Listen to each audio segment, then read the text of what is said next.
I'm Gina Scala. I'm Hannah Balch. And I'm Richard Dornbusch.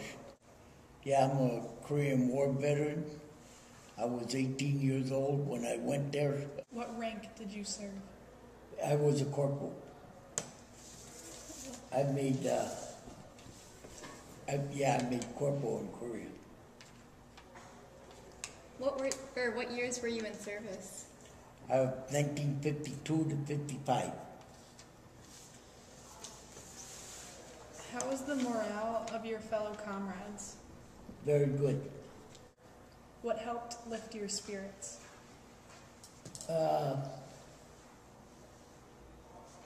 Technically, I had a friend that had a cousin that lived in, I don't remember now, but she was my pen pal. And when I had time, which we didn't get a lot of time to write, but when I had time to write, I would write to her or my family that just to get a letter from anybody was inspiring, just to, it's an important thing. Some key events you remember from your service? A key event.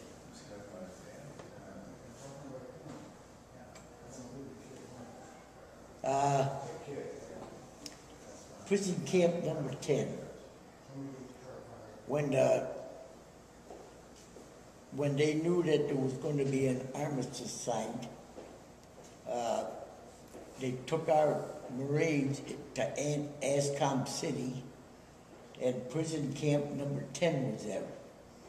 And President Sigmund Rhee, at midnight, relieved all the guards in the prison camp.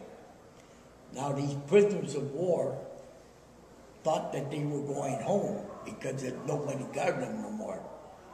And they made, if you could see a prison camp, they had 2 rows of fence that were 8 foot high where they marched these prisoners in all the time. They were prisoners of war from the north and the south, Chinese and North Korean. And the night of the prison break, the outside fence is about 12 feet high, and it's got concertina wire on it. And these prisoners, of course, knew that they were relieved because Sigmund Rhee relieved the guards, and these guys made a break for it, and they just walked over them fences and made human barricades out of human beings just to get out and go. The worst part about this whole thing is the prisoners of war that got killed, that was used through the human barricade and this and that, and got shot in that. We had to go pick them up and throw them in a 6x, and before we could dispose of them, they just backed the 6x, that's a big truck, up to our air raid shelter and dumped them in there because it's less than 40 degrees. And then we had to go move them and pile them up. And this is stuff that happened right at the end of the war that was, it was a sickening event, but it had to be done. Did the war influence your life at home? I still won't watch war movies or nothing like that. Matter of fact, this is the first time I ever talked about this. My family don't even, I got all my medals and everything. And what motivated you to go fight?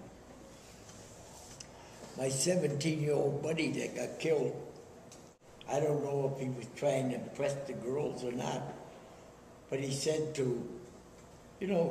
we ought to go in the Marine Corps. I went to Korea, and I never did hear from Jim again until I found out that the helicopter that he was in the Marine Air Wing got shot down, he got killed.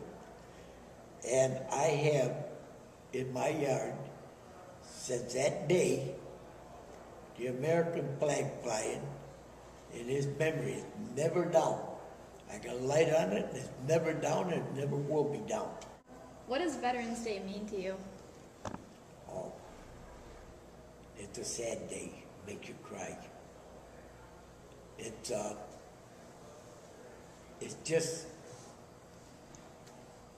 just what you can remember. I have to bring a picture and show them too. In my yard, I have a garden. And in that garden is a soldier kneeling, holding his M1 rifle with a K-bar on. This is a silhouette. It's 6 feet by 4 feet. He's holding his M1 rifle. He's got his helmet, and the name of it is A Soldier's Prayer. And on there is a cross that's leaning, and I have all the men that I know personally all my life that was in the military services, their names on it. Telling you everything about being a veteran. It's great. It's just, Memorial Day is sad. That's when you remember all the dead.